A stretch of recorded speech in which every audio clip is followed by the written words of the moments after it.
செய்திகளுக்கு அப்பால் நிகழ்ச்சியில் மீண்டும் உங்களை சந்திப்பதில் மகிழ்ச்சி. வணக்கம். இன்றைய நாளில் தமிழ் தேசிய அரசியல் பரப்பில் பல விடயங்கள் பேசப்பட்டுக் கொண்டிருக்கின்றன. அவை தொடர்பான வியாக்கியானங்களும் வழங்கப்பட்டுக் கொண்டிருக்கின்றன. எது எப்படியோ, என்ன இடம்பெறுகின்றது, எது உண்மை, எது பொய் என்று இன்றைய செய்திகளுக்கு அப்பால் நிகழ்ச்சியில் பார்ப்பதற்கு உங்களை அழைத்து செல்லுகின்றோம். குறிப்பாக சொல்ல போனால், கடந்த வியாழக்கிழமை 5ஆம் தேதி 6ஆம் மாதம் 2025ஆம் ஆண்டு இலங்கை தமிழரசு கட்சியின் பொதுத் தலைவர் CVK சிவஞானம் அவர்கள் டக்ளஸ் தேவானந்தாவின் வாசஸ்தலமாக இருக்கக்கூடிய ஸ்ரீதர் தியேட்டருக்கு சென்று சந்தித்து வந்தது தொடர்பில் பல வாத பிரதிவாதங்கள் ஊடக பரப்பிலும் சமூக வலைத்தளங்களிலும் இலங்கை தமிழரசு கட்சியின் தொண்டர்கள் மத்தியிலும் முன்வைக்கப்பட்ட சூழ்நிலையில் அவை தொடர்பில் என்ன இடம்பெறப் போகின்றது, அது எப்படியான எதிர்விளைவுகளை நோக்கி நகரும் என்று எதிர்பார்த்திருந்த போது சற்று முரணான அல்லது சற்று வித்தியாசமான எதிர்பாராத ஒரு சம்பவத்தை இலங்கை தமிழரசு கட்சியின் பதில் செயலாளராக இருக்கக்கூடிய சுமந்திரன் அவர்கள் நிகழ்த்தியிருந்தார். அது எப்படியான சம்பவமாக இருந்தது என்று சொன்னால், அதனை அவர் நியாயப்படுத்தி இருந்தார். வளமையாக CVK சிவஞானம் அவர்கள் செல்லுவது வளமை. அதன் அடிப்படையில் அங்கு சென்றதும் ஒரு பெரிய விடயம் அல்ல. ஏனைய, அதாவது கூட்டணி என்று கூறுகின்ற கஜேந்திரகுமார் தலைமையிலான அணியினர் தொலைபேசி வழியாக உரையாடினார்கள். அவர்கள் திருட்டுத்தனமாக உரையாட முற்பட்டார்கள். நாங்கள் வெளிப்படையாக செய்தோம். இங்கு பார்த்தால் யார் முந்தி சென்று கொள்கைகளை விட்டு அந்த கதிரிகளை பிடிப்பது என்பதுதான் இங்கு முக்கியமாக இருக்கின்றது. சுமந்திரன் அவர்கள் வவுனியாவில் கூறிய விவகாரங்கள் தான் இதில் முக்கியமாக இருக்கின்றது. அதில் ஒரு விடயத்தை அவர் நிகழ்த்தியிருந்தார். அவரிடம் இருக்கக்கூடிய திறமை என்னவென்று சொன்னால், இந்த விடயம் இடம்பெற்றுக் கொண்டிருந்த போது அவர் சற்று அமைதியாக இருந்தார். எப்படியான நிலைமைகளில் இந்த விவகாரம் பார்க்கப்படுகிறது என்று. ஸ்ரீதர் தியேட்டருக்கு சென்றது பிழை என்று தமிழரசு கட்சியின் தொண்டர்கள் கொந்தளிக்கின்ற போது அவர்கள் அதனை பிழையாக பார்க்கிறார்கள். ஆனால் தலைவர் ஒரு நல்லெண்ண அடிப்படையில் தான் போனாராம் என்று சுமந்திரன் கூறிவிட்டு, சற்று இந்த விஷயம், இந்த விவகாரம் சற்று பூதாகரமாகின்ற போது அவர் இன்னும் ஒரு விடயத்தை கையாண்டார். இந்திய தூதுவர் அழைத்ததாகவும் அங்கு சென்று சந்தித்ததாகவும் ஒரு பதிவினை இட்டார். அது எக்ஸ் தளத்திலும் சமூக வலைத்தளங்களிலும் வெளியாகியது. இந்திய தூதரகம் அழைத்ததாக கூறினார். அதன் பின்னர் இந்திய தூதரகத்துடன் இது தொடர்பான தேடுகின்ற போது அல்லது அங்கு இது தொடர்பாக உறுதிப்படுத்த முற்பட்ட போது சுமந்திரன் அவர்கள் சந்திப்புக்கான ஒரு நேரத்தை கேட்டு இந்திய தூதரகத்துக்கு சென்றிருக்கின்றார் என்பதுதான் தகவலாக இருக்கின்றது ஒழிய, இந்திய தூதரகம் சுமந்திரனை அழைத்தது என்பது அந்த சாயல் பட இந்திய தூதரகம் அந்த செய்தியை கூறவில்லை.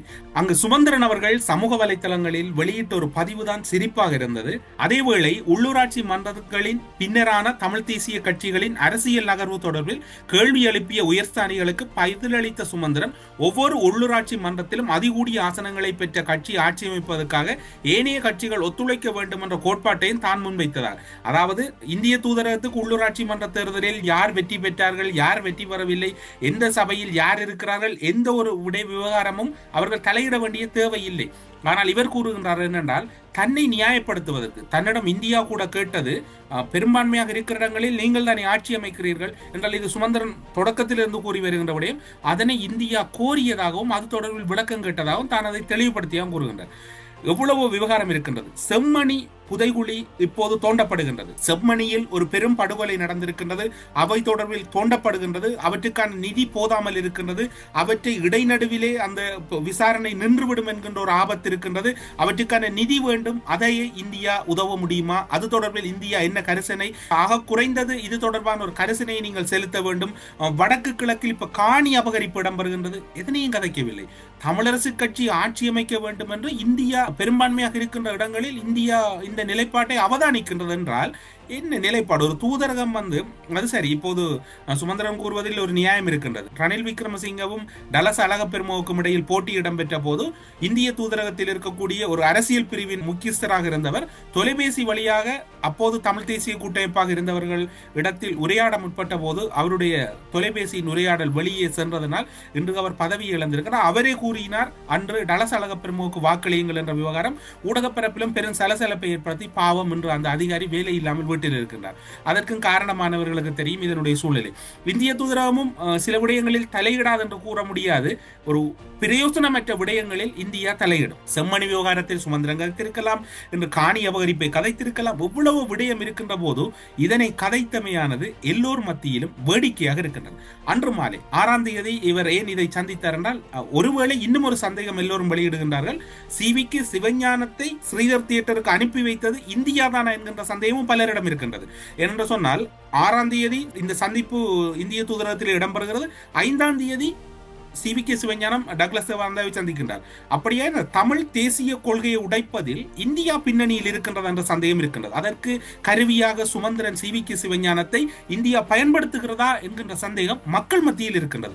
5ஆம் தேதி டக்ளஸ் சந்திப்பு, 6ஆம் தேதி இந்திய தூதரகம் செல்லுகின்றமை எல்லாம் ஏதோ ஒரு விதத்தில் ஒரு இடத்திலும் தொடர்பு படுவது போன்று மக்கள் பேசிக் கொள்கின்றார்கள். வேறு யாரும் பேசவில்லை. இன்று மக்கள் ஒரு அரசியல் ரீதியாக ஒரு சற்று அதிகமான தெளிவோடு இருக்கின்றார்கள், அரசியல் தொடர்பில் புரிதலோடும் இருக்கின்றார்கள். 6ஆம் தேதி மாலை இலங்கை தமிழரசு கட்சியின் அல்ல சுமந்திரன் அணியினுடைய அரசியல் குழு கூட்டம். ஏன் சுமந்திரன் அணி என்று கூறுகின்றேன் என்று நீங்கள் பலர் கேட்கின்றீர்கள். என்ன விவகாரம், ஏன் இப்படி ஒரு தனி நபர் மீது இந்த விமர்சனங்களை முன்வைக்கின்றீர்கள் என்று.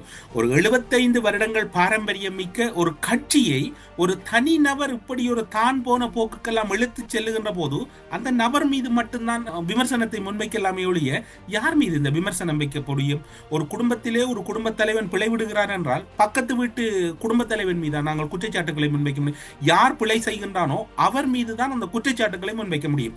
ஏன் இந்த விவகாரத்தை அரசியல் குழு அல்லது சுமந்திரன் குழு என்று கூறினேன் என்றால் அதில் இருக்கக்கூடியவர் பதில் தலைவர் CVK சிவஞானம், சுமந்திரன், அதே போன்று சாணக்கியன், அங்கு முன்னாள் செயலாளராக இருந்த துரை ராஜசிங்கம், குலநாயகம், சத்தியலிங்கம், அதிலே சற்று விதிவிலக்காக இருக்கக்கூடியவர் ஸ்ரீதரனும் குகதாசனும் தான். கலையரசன் கூட யார் பக்கம் இருக்கின்றார் என்பது தொடர்பில் தெரியாது. எனவே ஸ்ரீதரன் குகதாசன் என்று பார்க்கின்ற போது குகதாசனும் ஒரு நடுநிலையாக இருந்து விட்டு போயிடுவார்.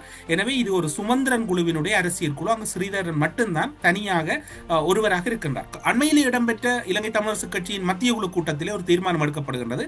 அரசியல் குழுவுக்கு மேலும் சம்பந்தன் அதே போன்று மாவை சேனாதிராஜாவின் இடங்களை இட்டு நிரப்புவதற்காக முன்னாள் மட்டக்களப்பு மாநகர மேயர் சரவணபவனை முன்மொழிக்கப்படுகிறது. அதனை முன்மொழிகின்றார் பரஞ்சோதி அவர்கள், வழிமொழிகின்றார் சாணக்கியன் அவர்கள்.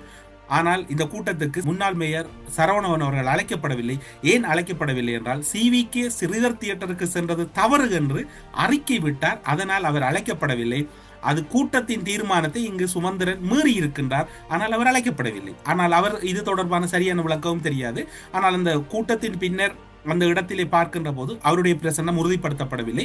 இணைய வழியாக நடந்த கூட்டத்திலே அவர் அந்த இடத்தில் இருக்கவில்லை. இது ஒரு புறம் இருக்கட்டும்.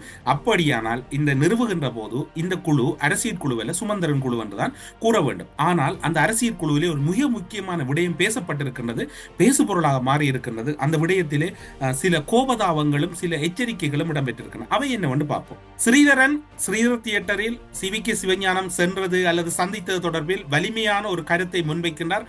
கருத்துக்கு எதிர்கருத்துக்கள் அங்கு அந்த குறித்த நேரத்தில் முன்வைக்கப்படவில்லை.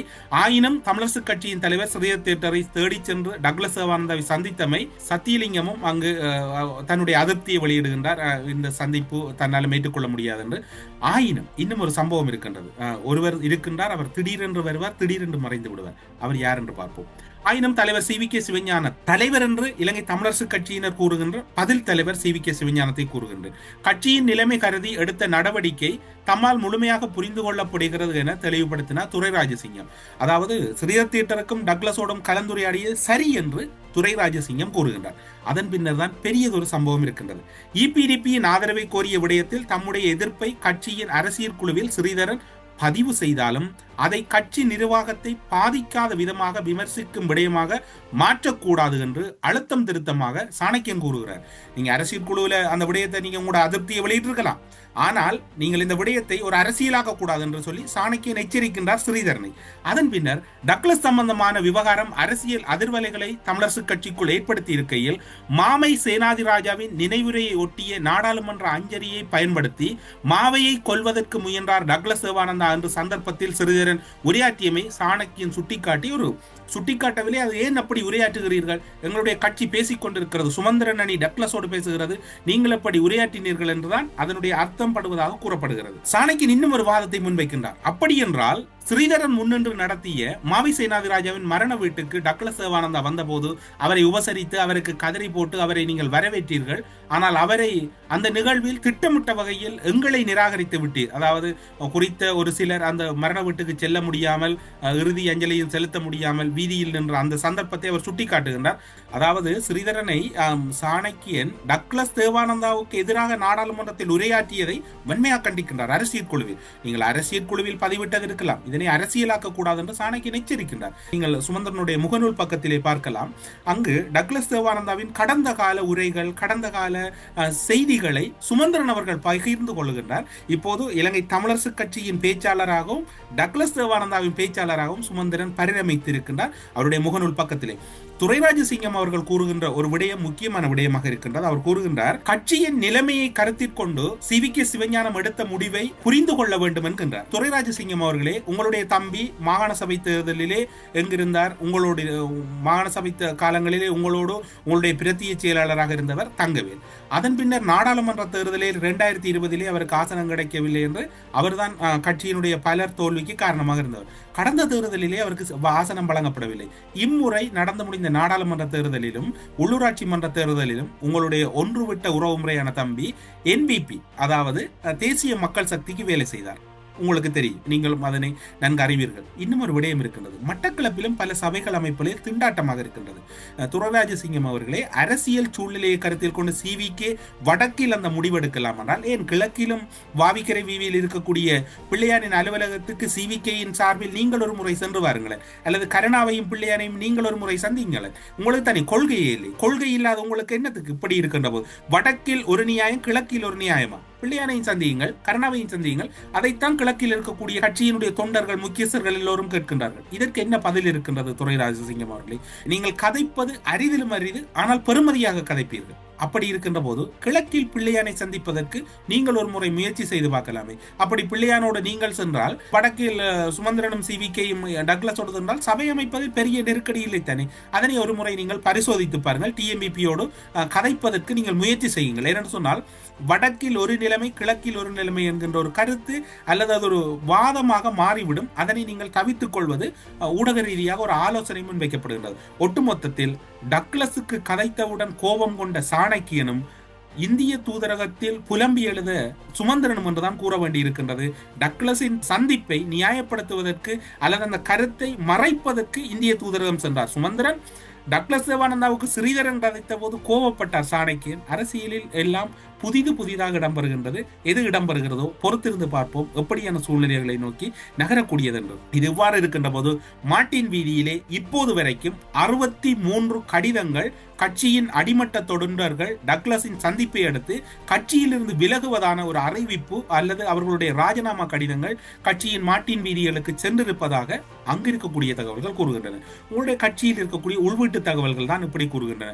சில வேளை அந்த கட்சியின் அலுவலகத்தில் உங்களுடைய ஆட்களை நியமித்து விடுவீர்கள். இந்த தகவலின் பின்னர் இப்போது சி.வி.கே. சிவஞானம் ஸ்ரீதர் தியேட்டருக்கு சென்று பிழை என்று கருத்துக்களை பதிவு செய்த அல்லது அது தொடர்பில் சமூக வலைத்தளங்களில் கருத்துக்கள் இட்டவர்கள் மீது விளக்கம் கோரி சுமந்திரன் அவர்கள் கடிதம் ஒன்று தயாரிப்பதாக மார்ட்டின் வீதியில் இருக்கக்கூடிய கட்சி அலுவலகத்தின் உள்ளக தகவல்கள் தெரிவிக்கின்றன. அது உண்மையா அல்லது அது ஒரு அப்படியான ஒரு முயற்சி எடுக்கப்பட்டதா என்று சுமந்திரன் தான் தெளிவுபடுத்த வேண்டும். ஒட்டுமொத்தத்தில் என்ன இடம்பெற போகின்றது? டக்ளஸின் சந்திப்பால் இன்று டக்ளஸ் அவர்கள் யாரால் துரோகி அல்லது ஆயுத குழு என்று வர்ணிக்கப்பட்டாரோ அவர்களால் புனிதராக்கப்பட்டிருக்கிறார். நல்லாட்சி காலப்பகுதியிலே ரணில் விக்ரமசிங்க ஆட்சி அமைப்பதில் பெரும் நெருக்கடி இருந்தது. அப்போது டக்ளஸ் தேவானந்தாவின் ஒரு ஆசனத்தை ரணில் பெற்றுக்கொள்வதற்கு பல முயற்சி செய்தார். அதனை சுமந்திரன் அவர்கள் தான் நல்லாட்சியிலே டக்ளஸ் தேவானந்தா இருக்கக்கூடாது, அவரை இணைத்தால் நாங்கள் வெளியேறுவோம், தமிழரசு கட்சியில் இருக்க தமிழ் தேசிய கூட்டமைப்பாக இருக்கக்கூடிய பெரும்பான்மை ஆசனங்களோடு இருக்க மாட்டோம் என்று சம்பந்தன் தெளிவாக கூறினார். அன்று டக்ளஸ் தேவானந்தாவை அமைச்சராக விடாமல் தடுத்தது நல்லாட்சியில் சுமந்திரன். இன்று அதே டக்ளஸ் தேவானந்தாவுக்கு நியாயம் கேட்டு இன்று விவாதிப்பது இன்று சுமந்திரனாக இருக்கிறார். ஒட்டுமொத்தத்தில் டக்ளஸ் தேவானந்தாவின் அரசியல் ஒரு இறங்கு முகமாக இருந்தது. இன்று ஏறு முகத்தை சுமந்திரனும் சி.வி.கேயும் செய்திருக்கின்றார்கள். சி.வி.கே. அவர்கள் இன்றைய நாள் கூட குறிப்பிட்டார், நான் ஸ்ரீதர் தியேட்டருக்கு சென்றமையானது இது முதல் முறை அல்ல, பல முறை சென்றிருக்கின்றேன் என்று அவரை இலேசாக கூறுகின்றார். கொள்கைகள் கோட்பாடுகளோடு இருப்பவர்களுக்கு வலிகளும் வேதனைகளும் இருக்கும். கொள்கைகளும் கோட்பாடும் இல்லாதவர்களுக்கு அவை எதுவும் இருக்காது என்று முன்னோர்கள் கூறுவார்கள். அது ஒரு தகவலுக்காக மட்டும்தான் இங்கு கூறிக்கொள்ளக்கூடியதாக இருக்கின்றது. இவ்வாறான தகவல்களோடு இன்றைய செய்திகளுக்கு அப்பால் நிகழ்ச்சியிலிருந்து விடைபெற்றுக் கொள்கிறோம். நன்றி, வணக்கம்.